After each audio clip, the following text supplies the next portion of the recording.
Assalamualaikum warahmatullahi wabarakatuh. Bismillahirrahmanirrahim. Alhamdulillahirabbil alamin. Wassalatu wassalamu ala sayyidil mursalin nabiyina wa habibina wa syafi'ina Muhammad bin Abdullah wa ala alihi wa ashabihi wa man ihtada bihadihi wa istanna bi sunnatihi ila yaumiddin, amma ba'd. Bab yang ketiga iaitu Tanah Arab, negeri kelahiran Nabi Muhammad SAW.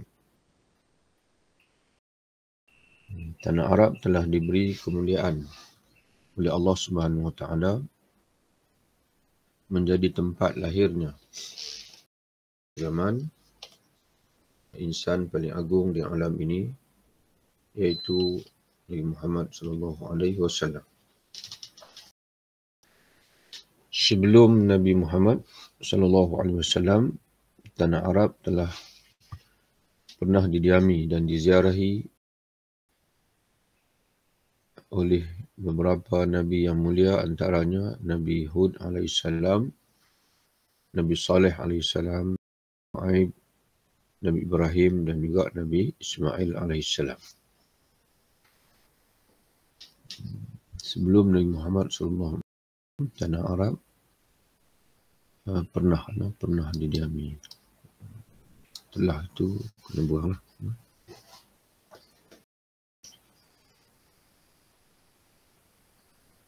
Namun kemuncak kemasyhuran dan kegemilangan Tanah Arab dirasai terutusnya Nabi Muhammad SAW, di mana sejak dari itu ia menjadi pusat terpancarnya hidayah kepada umat manusia hari ini.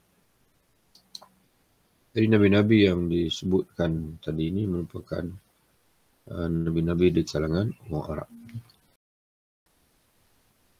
Negeri-negeri yang menjadi tempat terutusnya, kecuali Nabi Ibrahim lah. Kecuali Nabi Ibrahim dan juga Nabi Ismail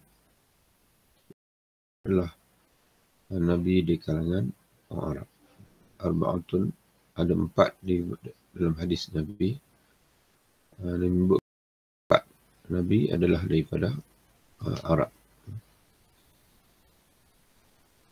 iaitu Nabi Hud, Nabi Shu'aib dan juga Nabi Muhammad SAW. Negeri-negeri yang menjadi tempat terutusnya para nabi adalah negeri pilihan Allah. Karena itu Allah bersumpah dengan sebahagian negeri tersebut dalam surah At-Tin. A'udzubillahi minasyaitonir rajim. Bismillahirrahmanirrahim. Wat-tini waz-zaitun wa turi sinina wa hadzal baladil amin laqad khalaqnal insana fi ahsani taqwim. Demi buah tin dan buah zaitun dan demi bukit Sinai, Tur Saina, Tur iaitu Al-Jabal, bukit, Sinai, Sinin itu Saina ataupun Sinai. Dan demi kota Mekah ini yang damai, sesungguhnya kami yakni Allah telah menciptakan manusia dalam bentuk yang sebaik-baiknya.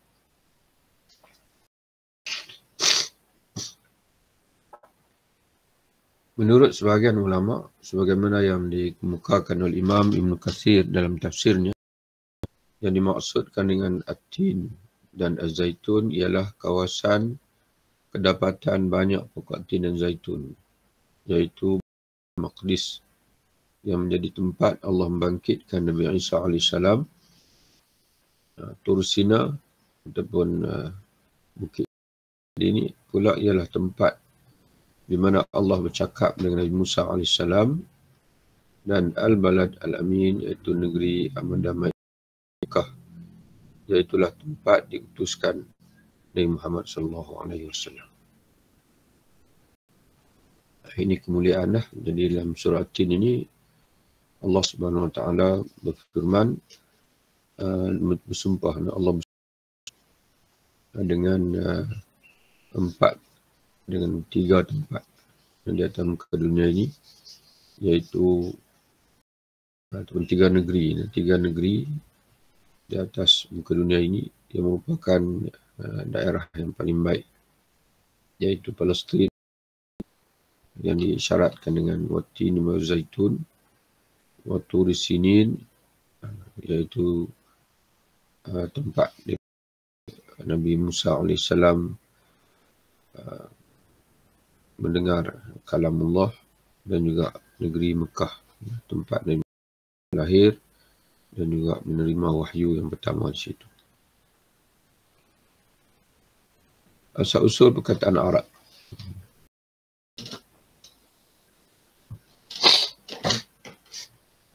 Sejarawan yang bernama Noldik telah mengkaji lafaz dengan katanya. Yang nyata bahawa makna sebenar bagi lafaz Arab itu ialah sahra atau padang pasir, sebagaimana makna perkataan Arabia itu mencakupi padang pasir Jazirah, Syria dan Semenanjung Sinai. Dan Semenanjung Sinai ini berada dalam daerah Mesir.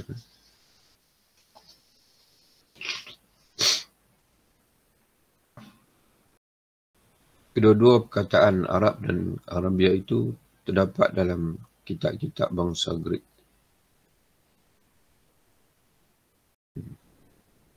Herodotus mengetahui pengetahuan secukupnya mengenai orang-orang Arab dan bahagian yang terletak di antara Palestin dan Mesir. Para sejarawan yang semasa dengan Herodotus telah mengkaji perkataan Arab itu. Mereka berkata bahawa lafaz itu adalah ditujukan maknanya kepada Sahara, iaitu padang pasir Jazirah dengan secara khusus. Sebagaimana lafaz Arab ditujukan kepada penduduk-penduduk kawasan pedalaman, yakni Badui sejak lama dahulu. Ini beza kalimah Al-Arab dengan Al-A'rab. Al-Arab iaitu maksud pedalaman, Badui. Adapun Al-Arab, Al-Arab itu yang merujuk kepada daerah Arabia, iaitu daerah padang pasir Jazirah Arab dan juga Semenanjung Sinai. Itu makna Arab.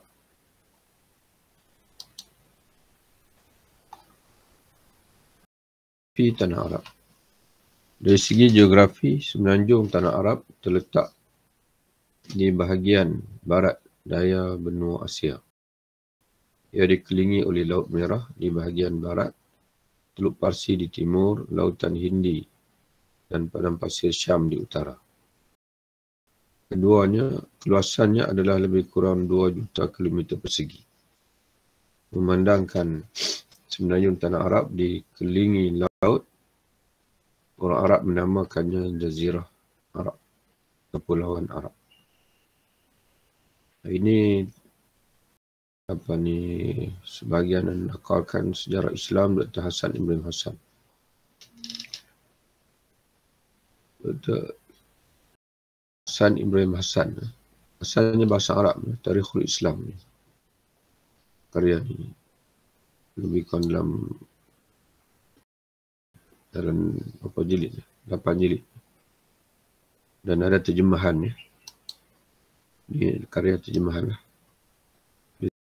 Oleh Yayasan Islam Terengganu pada ketika dahulu. Dan sempat beli lama dah. Tahun 90-an.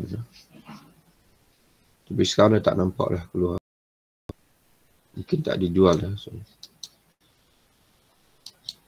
Dia 8 jilid. Diterjemah dan diterbitkan oleh Yayasan Islam Terengganu.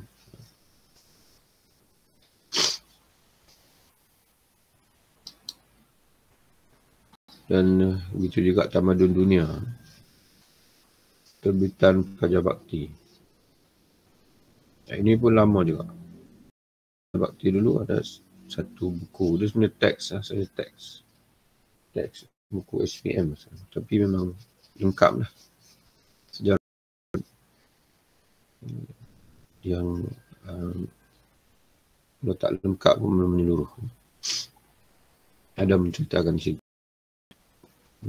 maklumat tentang Jazirah Arab dari segi sejarah.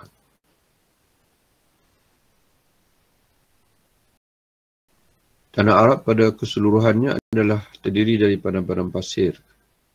Tapi bukanlah seperti kebanyakan padang pasir yang tidak mempunyai tumbuhan dan air langsung. Kejadian permukaannya tersusun dari beberapa bahagian yang berlainan. Setengahnya diliputi oleh bukit-bukit pasir. Setengah pula terdapat padanya bukit bukau dan setengah pula terdapat tanah-tanah yang tenggelam rendah.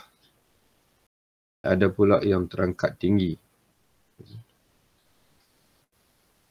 Para ahli geografi telah membahagikan Jazirah Arab menurut keadaan semula jadinya, menurut keadaan semula jadi tempat atau tabiatnya ke 5 bahagian, iaitu Tihama, iaitu bahagian bumi yang rendah yang memanjang sepanjang pantai Laut Merah daripada Yambuk hingga ke Najd. Ini daerah Tihama. Nama ini diberikan kerana bersangatan panasnya dan ketenangan anginnya dari perkataan At-Tiham yang berarti sangat panas dan angin tenang. Dinama juga dengan Al-Ghaur kerana lebih rendah dari bumi Najd.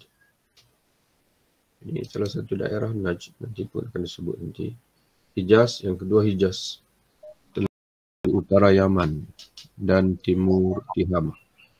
Ia terdiri dari beberapa wadi yang diselang-seli oleh banjaran Gunung Ganang dan bukau yang manjang dari negeri Syam ke negeri Najran di Yaman.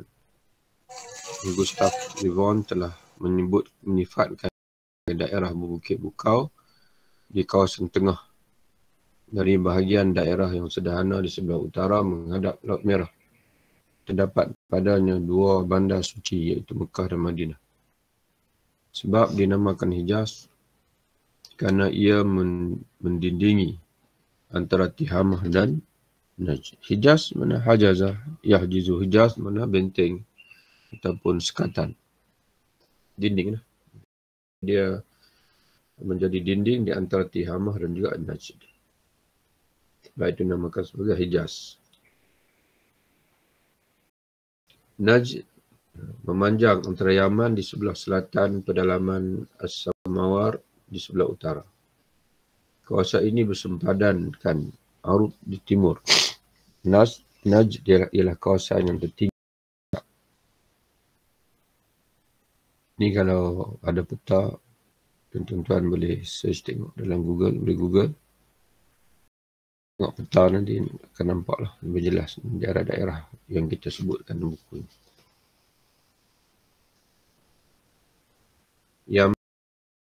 Daerah Yaman. Memanjang daripada Najd ke Lautan Hindi di sebelah selatan dan Laut Merah di sebelah barat. Ia bersambung dengan timur di Hadramaut, Shahar dan Aman. Negeri-negeri Yaman dan Hadramaut yang letaknya di sebelah selatan adalah menjadi medan perang dalam negeri dan tempat berlakunya berbagai ragam fitnah tempatan. Ini sekarang ini masih berlaku. Dan semasa buku ini ditulis pun masih berlaku juga perang. Pada ketika itu, Yaman Utara, Yaman Selatan, Ali Abdul Rasul. Itu di antara tokoh-tokoh Yaman. Dulu ada Yaman Selatan, ada Yaman Utara, berperang itu. Kemudian aman seketika. Kemudian berlaku perangan pula dengan Al-Qaeda. Kemudian sekarang ini berlaku lagi peperangan di antara dia panggil dua Syiah dengan Sunnah, pengaruh Saudi, pengaruh Iran. Jadi dalam dunia moden ini, Yaman ini daerah yang masih dilanda dengan fitnah. Mudah-mudahan Allah Subhanahu Wa Taala melihara dan juga jaga mereka termasuk kita umat Islam. Kerana ini telah musnah keturunan Tababi'ah yang telah membina Sadul Ma'arib, empangan Ma'arib, dan istana-istana Ramdan dan Zifar. Mereka lah yang mendirikan empangan Ma'arib yang menyerupai empangan Aswan di Mesir ketika ini. Dari segi teknologi pada zaman itu, sudah ada teknologi untuk milikan, tapi empangan itu pecah menyebabkan tamadun di sekitar itu. Arud iaitu kawasan yang meliputi pantai timur tanah Arab yang mencakupi Yamamah, Amman dan Bahrain. Dinamakan dia letaknya melintang. Kerana perkataan Arud itu makna melintang. Antara Yaman, Najd dan juga Iraq. Bahagian barat Arab yang menghadap Laut Merah ini terdiri daripada 3 kawasan utama, iaitu Tihamah, Tanah Pamah, Hijaz, kawasan bergunung ganang, dan daerah tinggi yang menganjur ke timur, ke arah timur ke kawasan di tengah. Bahagian utara pula terdiri daripada kawasan pegunungan yang tidak sesuai untuk kewujudan penempatan. Itu sedikitlah, insyaAllah nanti mungkin kita boleh tengok, insyaAllah. Barulah nampak gambaran jelas tentang geografi tanah Arab ni. Okay, sekarang ni tajuk Kota Mekah. Nah, inilah yang paling penting lah. Yang tadi ni sebagai intro lah. Intro untuk kita. Sebenarnya kita nak fokuskan pada Kota Mekah ini. Iaitu kota kelahiran Nabi Muhammad SAW. Dan oleh kerana kota ini berada di tanah Arab. Jadi walaupun tanah Arab ni pada Gunung Ganang, maka dia menjadi mulia menumpang Kota Mekah, kota kelahiran Nabi SAW. Walaupun di dunia banyak lagi tempat yang mungkin lebih indah muka buminya dan latar belakang landscape-nya, tapi tak semulia tanah Arab lah. Dan kerana tak dipilih oleh Allah untuk menjadi tempat kelahiran Nabi Muhammad SAW. Ada hikmah yang besar kenapa tanah Arab yang tandus, yang kontak, dipilih oleh Allah untuk menjadi tempat kelahiran dan juga kebangkitan Nabi akhir zaman.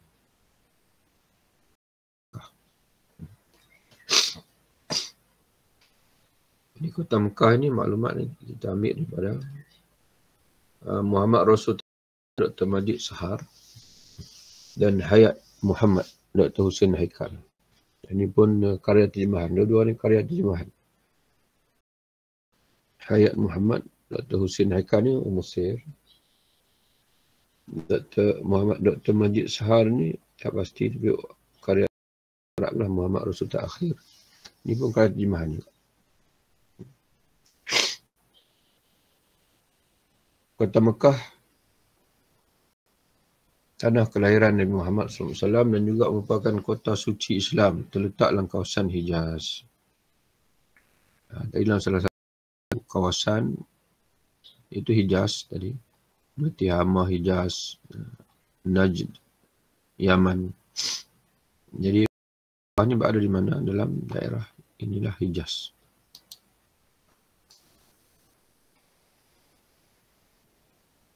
Di satu yang dikelilingi oleh bukit bukau di tengah-tengah jalan kafilah perdagangan yang berhadapan dengan Laut Merah. Ya, Hijaz ini dia berhadapan dengan laut. Sebab itu adanya Jeddah. Dan Jeddah itu pelabuhan. Dan Mekah ini di lembah. Sebab itu Mekah ini mudah banjir. Kerana dia rendah. Sebab ada di lembah dikelilingi oleh bukit bukau. Berada di laluan. Sebelah laut antara Yaman dan Palestin. Jadi sebab itu kalau tuan-tuan dan puan sekalian biasa dengan surah Al-Quraisy, li'ila fi Quraisyin ila fihim rihlatash shita'i was-sayf. Rihlatash shita'i was-sayf. Kerana dipanggil li'ila fi Quraisyin. Kemudahan, keserasian yang Allah Ta'ala berikan kepada Quraisy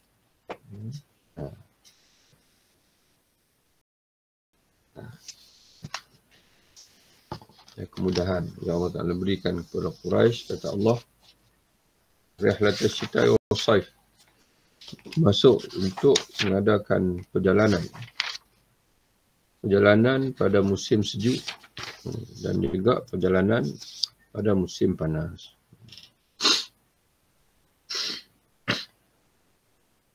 Dalam tafsir pimpinan Ar-Rahman, Allah Ta'ala sebut,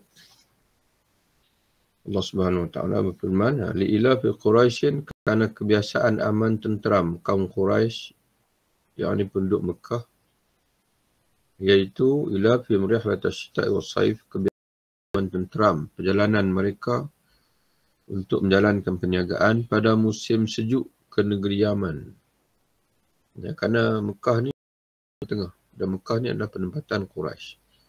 Pada tengah-tengah, pada musim sejuk, mereka mengembara berniaga ke Yaman, ada di bawah, ya, sebelah bawah. Kemudian pada musim panas ke negeri Syam, sebelah atas, Palestin. Syam, Palestin. Jadi Syam ini satu yang merujuk pada zaman dulu, iaitu daerah adanya Palestin, Syria pada hari ini, itu dipanggil daerah Syam. Wallahu alam, tak pasti sama ada Jordan masuk ke tidak. Daerah Syam. Dan oleh kerana kebiasaan keamanan yang aman tenteram dan perjalanan itu, hendaklah mereka menyembah Tuhan yang menguasai rumah Allah ini, yakni Kaabah.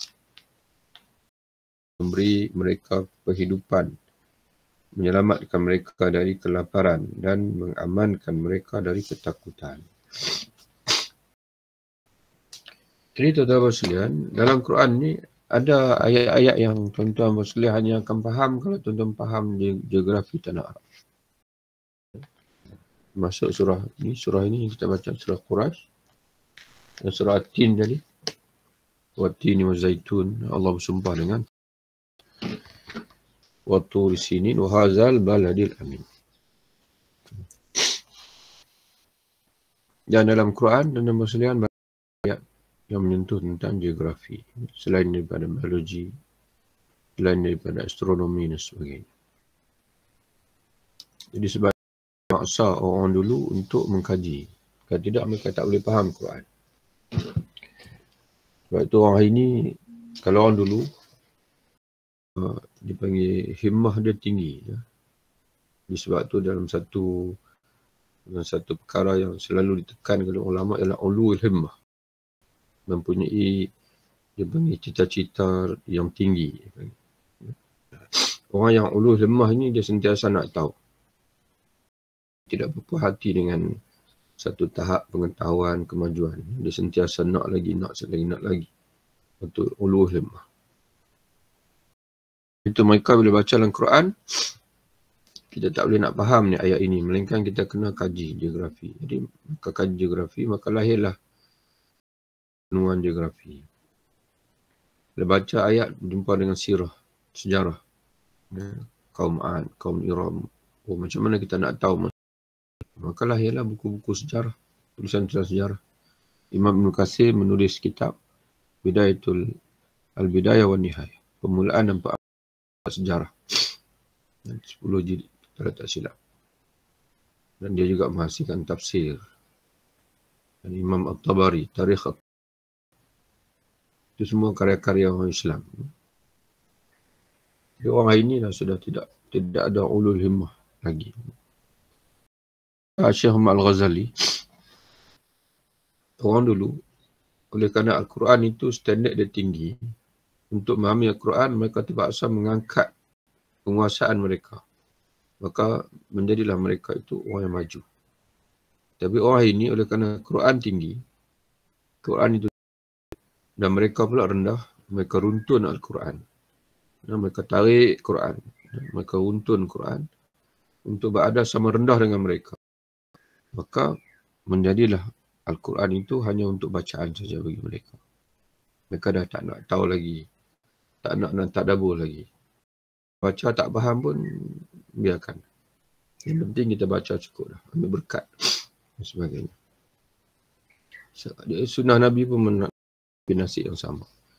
Orang Melayu khususnya dah tak membaca lagi, tak mengkaji lagi Sahih Bukhari, Muslim. Sekadar hadis lah orang kita ni. Umur 60 tahun, kita sudah dapat 20 tahun. Dalam masa 23 tahun. Dan kita ada umur 60 tahun, mana 23 tahun memang sebaru.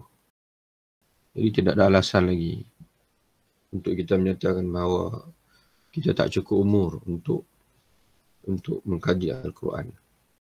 Kita sudah dikurniakan Allah lebih daripada umur Quran turun 23 tahun.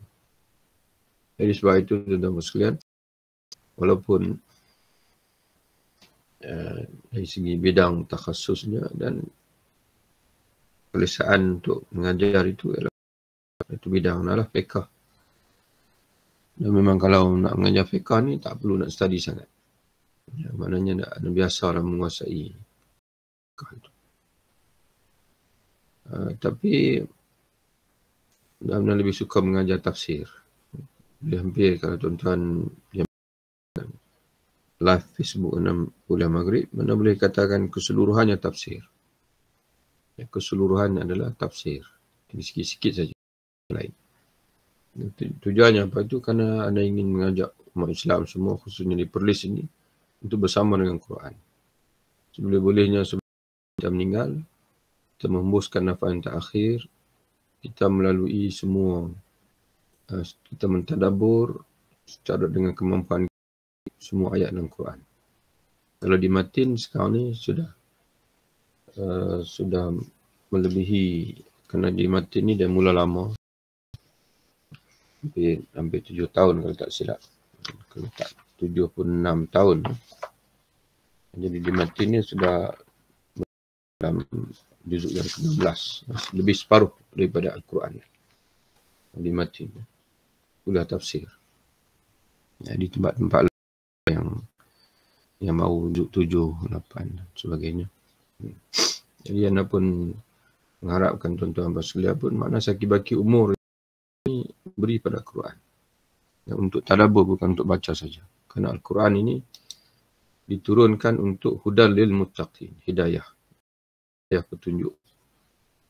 Allah tidak sebut qiraatan untuk bacaan orang takwa, tidak. Allah Ta'ala lil muttaqin, hidayah petunjuk. Jadi macam mana kita nak nampak petunjuk kalau kita tak faham? Jadi sebab tu kena berusaha untuk memahami. Sikit memang susah, memang sukar, tapi itulah tanda bahawasanya kita ni mempunyai himmatun aliyah, yang mempunyai cita-cita, keinginan yang tinggi untuk mempelajari suatu yang paling bernilai dalam hidup, dan tidak ada yang lebih Quran Karim. Dari lembah itu terdapat 3 jalan keluar utama, yakni dari lembah Mekah itulah. Pertama, jalan keluar ke Yaman. Itu perjalanan yang Allah Ta'ala sebut tadi ni, Rihlatul Syita. Kedua, jalan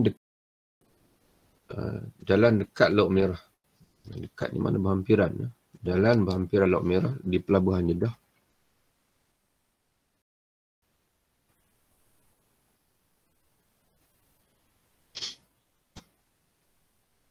Dan ketiga, jalan menuju ke Palestin, Syam. Ya. Dalam istilah kuno, perjanjian lama, dan dalam istilah kuno, iaitu istilah yang digunakan dalam perjanjian lama. Perjanjian lama ni apa? Taurat, kitab Taurat. Dan Mako Rabah oleh Ptolemy. Makkah dikenali dengan Bakkah. Lafaz Bakkah ini juga digunakan oleh Allah dalam Quran. Inna awwala baitin wudi'a lin-nasi lalladzi mubarakan wa hudan lil alamin. Sesungguhnya rumah Allah yang pertama kali dibina. Sungguhnya rumah Allah yang pertama kali dibangunkan untuk manusia adalah Baitullah, yakni Kaabah yang berada di Bakkah. Allah Ta'ala guna bahasa yang sama dengan digunakan oleh kita dulu, yang terdapat dalam perjanjian lama atau juga karya Ptolemy. Yakni Mekah yang diberkati dan menjadi petunjuk semua manusia. Dan lil alamin. Selain itu, kata Mekah juga dikenali dalam Al-Quran sebagai Ummul Qura, pusat kota, dan Al-Baladil Amin, negeri yang aman damai. Ini Mekah. Jadi tuan-tuan sekalian, memang ini diperlukan untuk kita memahami kota Mekah ni, untuk memahami ayat-ayat tentang kota Mekah ni memang perlu kepada pengetahuan geografi. Kenapa kota Mekah ini dinamakan Ummul Qura, pusat kota, dan Al-Baladil Amin, negeri yang aman damai.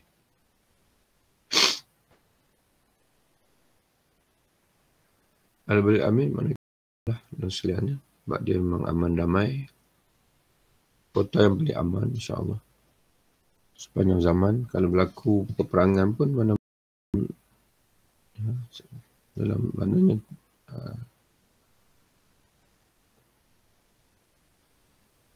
wa wahayna ilaika Qur'anan Arabiyyan litunzira ummal qura wa man haulaha. Itulah kami wahyukan kepada engkau ya Muhammad Al-Quran yang berbahasa Arab supaya engkau dapat memberikan peringatan kepada penduduk Ummul Qura, yakni pusat kota, dan orang-orang di sekelilingnya.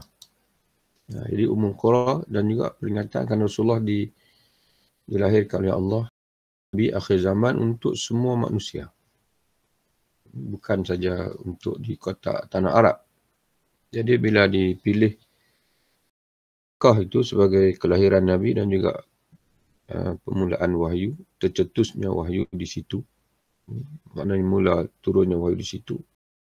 Memang menggambarkan bahawasanya Mekah ni memang Ummul Qura, pusat kota.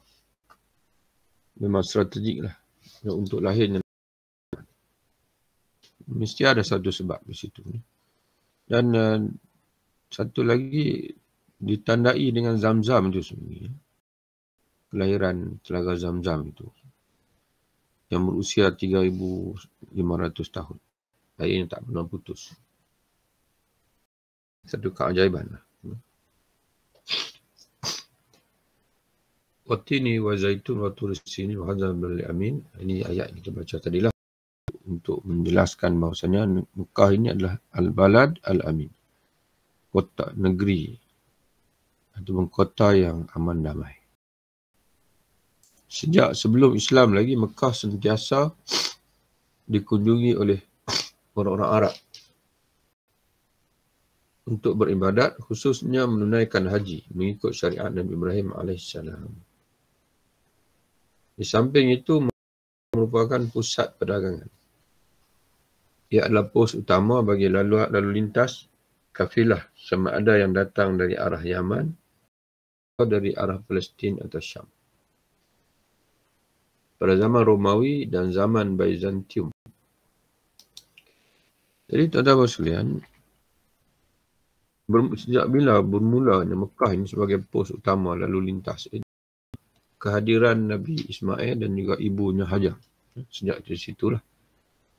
Sejak dari itu. Tuan-tuan sekalian, kalau kita baca sejarah, Nabi di tanah Arab ini, khususnya yang di daerah Mekah itu, iaitulah Nabi Ismail, kemudian turun kepada Nabi Muhammad SAW. Jadi seolah-olah kita bahawa memang plan ataupun perancangan Allah, bahasa tu, takdir Allah Ta'ala, memerintahkan Nabi Ibrahim AS memindahkan Ismail, zuriat dia ke Mekah itu seolah-olah semata-mata untuk Nabi Muhammad SAW. Ismail Nabi Ismail dia Nabi. Setelah itu turun pada Nabi Muhammad. Pada ketika itu Mekah hanya ada Kaabah, tapi Kaabah ditimbus oleh pasir. Dan tidak ada penduduk situ lagi. Setelah muncul, kerana orang Arab ni di mana tempat ada sumber air, maka di situlah kami ditumpuan. Kerana mereka sangat memerlukan air. Mereka tak macam kita. Banyak air, sungai, merata-rata tempat. Persiapan itu agak luar biasa. Perancangan Allah Ta'ala itu yang perlu kita ambil iktibar. Kalau kita melakukan sesuatu untuk Allah,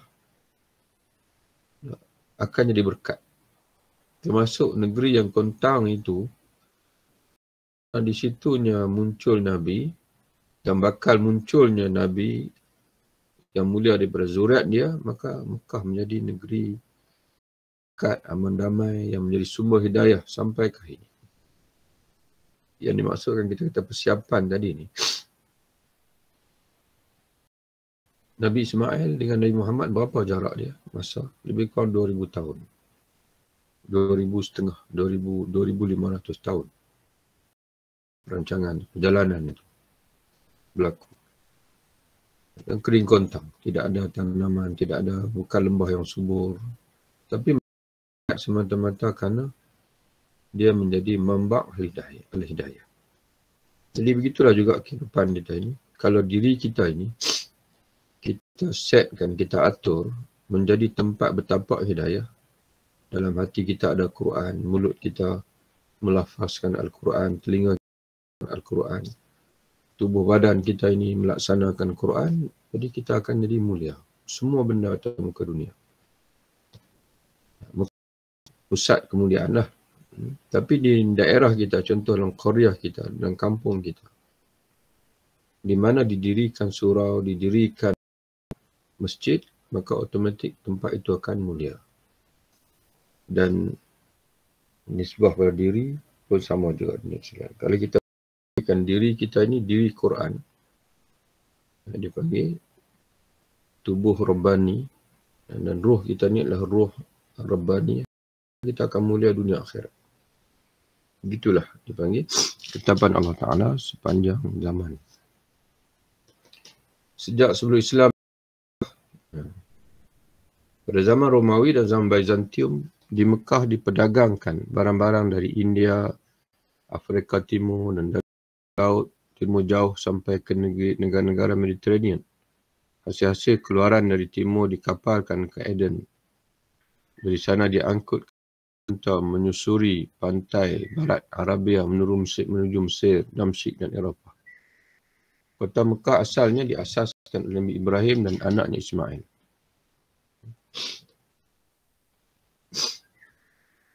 Mereka juga yang membangunkan semula di halaman Kaabah inilah mata air Zam-Zam memancar secara menakjubkan untuk membasahi kerongkong Hajar, yang isteri Nabi Ibrahim dan anaknya Ismail yang masih bayi ketika mereka meninggalkan Nabi Ibrahim di situ bagi memenuhi perintah Allah.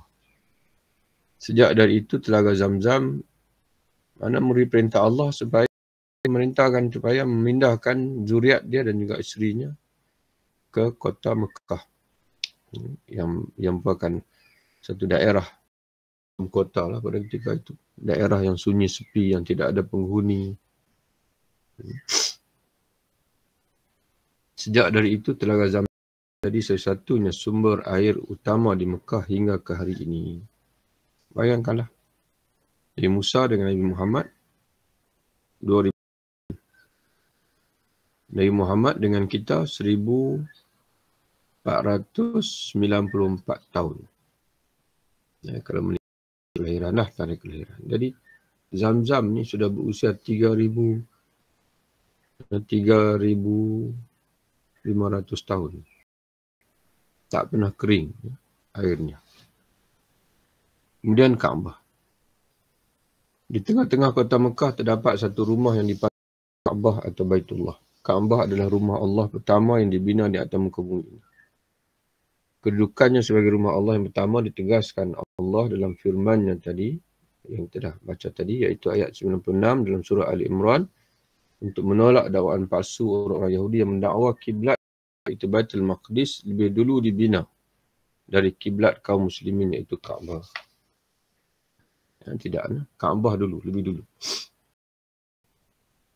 Kedudukan Kaabah sebagai rumah Allah pertama yang lebih dulu wujud dari Baitul Maqdis turut dijelaskan oleh Nabi SAW dalam hadis iaitu riwayat dari Abu Zar yang menceritakan, aku pernah bertanya Nabi SAW, masjid manakah? Masjid ni manakah yang mula-mula dibina di muka bumi ini? Baginda menjawab, Masjidil Haram. Aku bertanya lagi setelah itu, ya Rasulullah, baginda Masjidil Aqsa. Aku bertanya lagi, berapa jarak masa antara keduanya? Baginda menjawab, 40 tahun. Maka para ulama telah sepakat tentang kedudukan Kaabah sebagai rumah Allah yang pertama di bumi. Namun mereka berbeza pandangan dalam menentukan siapa yang mula-mula membina Kaabah. Maksudnya siapa yang mengasaskan Kaabah. Kerana Kaabah selepas itu dia mengalami keruntuhan. Lalu dibina semula. Jadi yang bina semula itu salah seorangnya adalah Nabi Ibrahim AS. Tapi yang mula-mula membina Kaabah itu siapa? Ini para ulama khilaf. Sebagai ulama pandangan Kaabah mula dibina oleh Nabi Ibrahim dengan dibantu anak Ismail kerana khabar Al-Quran tentang binaan Kaabah kedua mereka sahaja. Namun jumhur ulama berkata Kaabah telah dibina sebelum zaman Nabi Ibrahim lagi.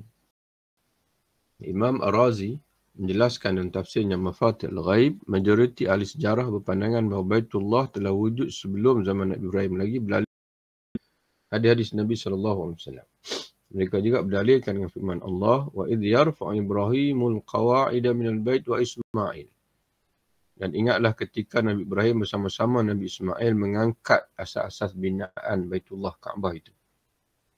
Jadi tengok bahasa yang Allah Ta'ala guna. Allah tidak menyebutkan Nabi Ibrahim dan Nabi Ismail itu membina, tetapi mengangkat. Jadi seolah-olah kalau benda diangkat, benda sudah sedia ada, cuma runtuh. Diangkat. Angkat semula. Ayat di atas jelas menunjukkan asas-asas binaan Kaabah telah wujud. Nabi Ibrahim AS hanya mengangkat dan membinanya kembali setelah ia ni Kaabah mengalami keruntuhan. Di mana sumber kitanya? Sumber letak kaki di bawah. Tafsir Mafatih Al-Baqarah ayat 127.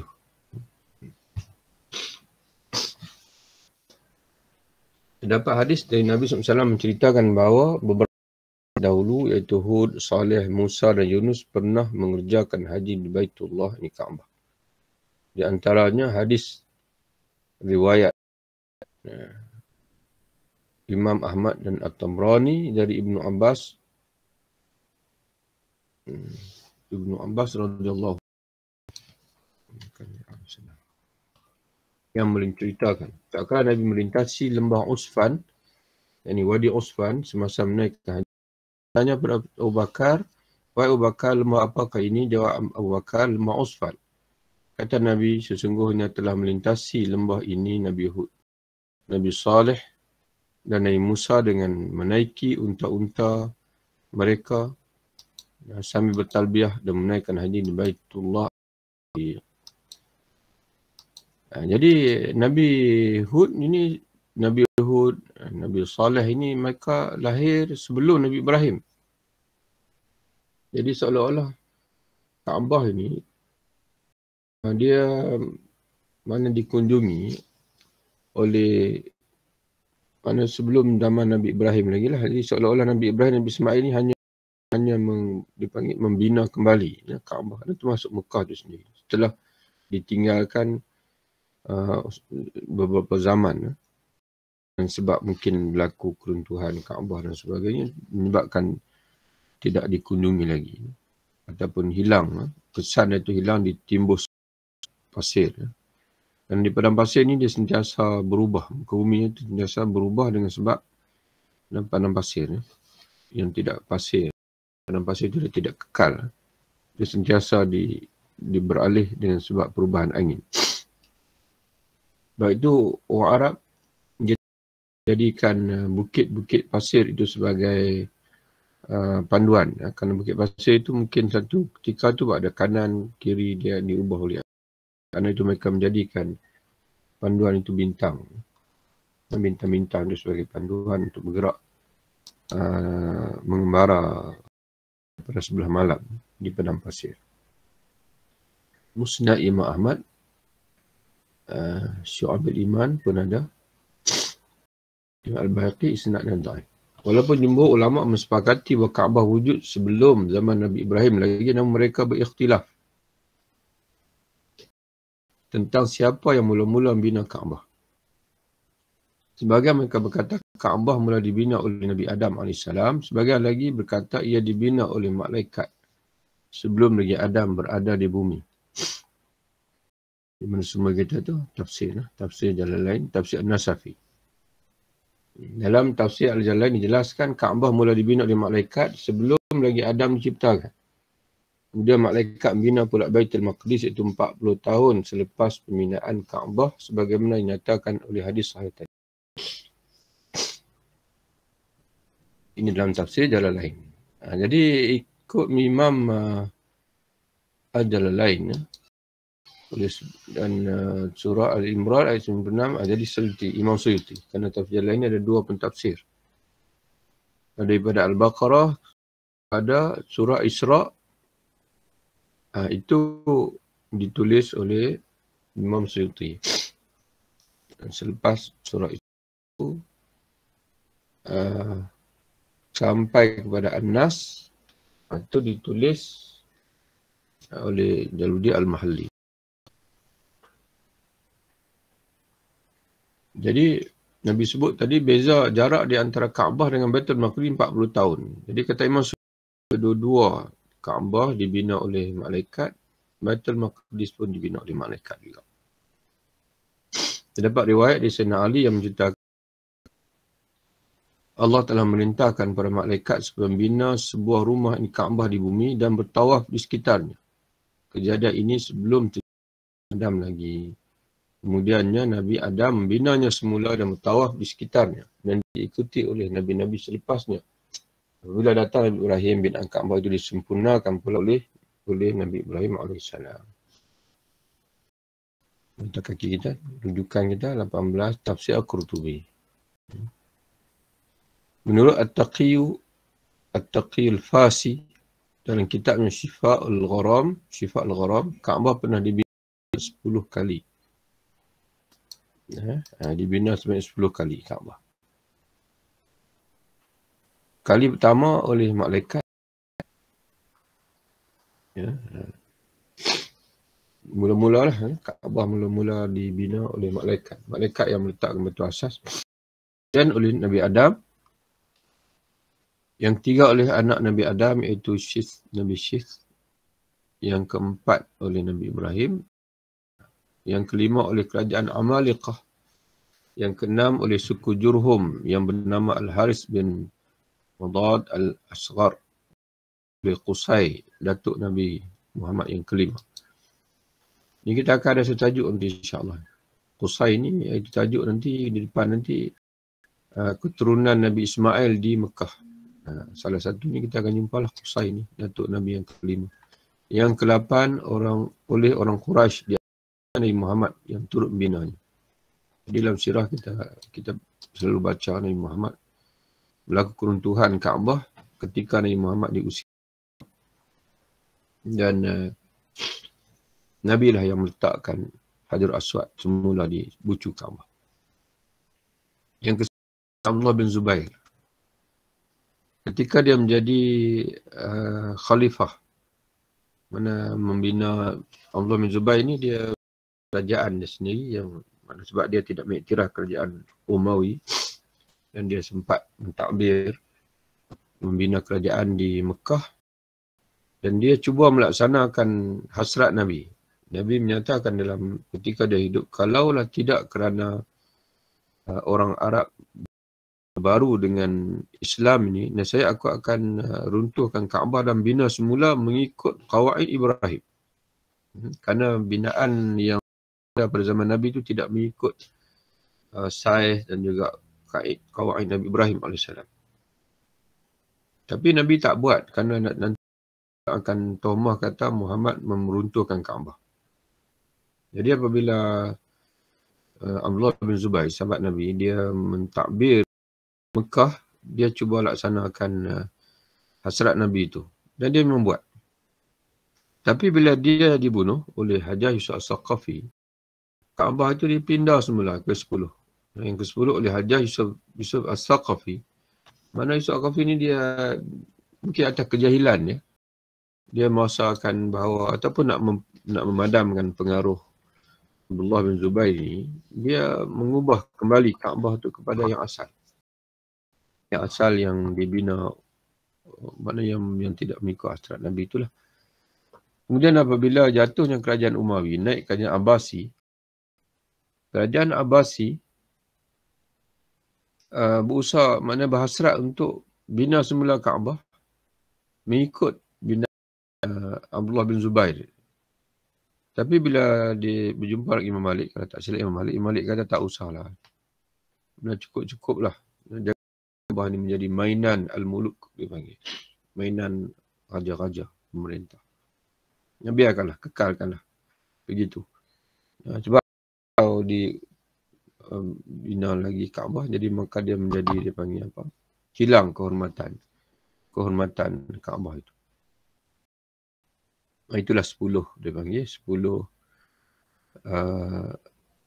kali ya, binaan Kaabah dan proses dia panggil yang berlaku pada Kaabah. Di mana sumber kita 19, ya, tengok tafsir Abrul Asir jilid 1. Tafsir Abrul Asir ni adalah wallahu alam, tuan-tuan sekalian, di antara tafsir yang baik dalam bahasa Melayu oleh Ustaz Ahmad Sunani. Dia sebenarnya tafsir itu adalah tafsir yang dia sampaikan di radio, kemudian dibukukan. Boleh tuan-tuan cari, memang ada jual dia. Dia ada 30 jilid. 30 tapi kecil-kecil. Jilid yang nak beli itu, dia panggil 30 jilid lah. Masih jual. Elok tuan-tuan baca. Dan tafsir Abrul Asir ini dia banyak mengambil daripada tafsir Al-Maraghi. Tafsir Al-Maraghi. Dalam bahasa karya, memang karya bahasa Melayu lah. Baca Al-Azhar Hamka dalam bahasa Melayu, bukan karya terjemahan. Kita bab yang ketiga, Alhamdulillah, tentang tanah Arab. Dan insyaAllah esok hari Khamis. Hari Khamis ada insyaAllah. Kita sambung bab yang keempat. Bangsa Arab. Bangsa Nabi Muhammad SAW. Jadi tuan-tuan sekalian, memang buku ini pun lama sebenarnya dia tulis ni.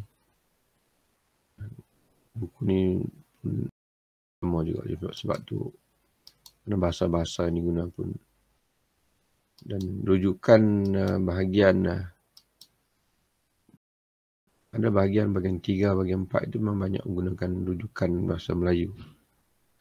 Kerana sejarah ini memang agak untuk kita baca dalam bahasa Arab.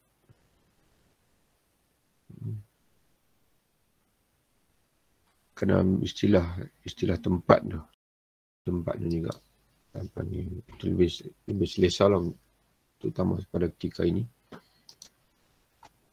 Ya, InsyaAllah kita jumpa lagi pagi esok untuk kita baca bab yang keempat tentang bangsa Arab.